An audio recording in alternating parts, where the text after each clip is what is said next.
Представи се накратко. Аз се казвам Илена Иванова и съм от второ училище, 12 клас в момента. Каква е специалност, каква е паралелката ти? С английски, информатика, немски и математика ми е паралелката. И как се движат двата езика, немски и английски? Доста добре. По английски имаме по 8 часа на седмица, което е много, и още в 8 клас имаме подготвително доста дълго години, учим много английски. Можеш ли вече да четеш книги на двата езика?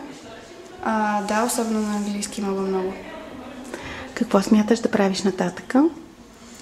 Мисля да кандидатствам в Дания и в Германия. В Дания даже вече кандидатствах условно и са ми писали. И отчасти благодарение на добрите ми оценки в училище. Браво! Как влезе въобще? Как избра второ училище?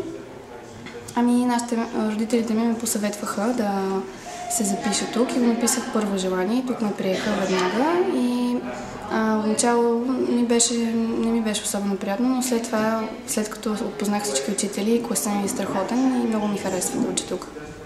Добре, какво си пожелаваш? Пожелавам си да завърша с много добри оценки и да мога да ме приемат там, където искам. Добре, пожелавам ти успех. Благодаря.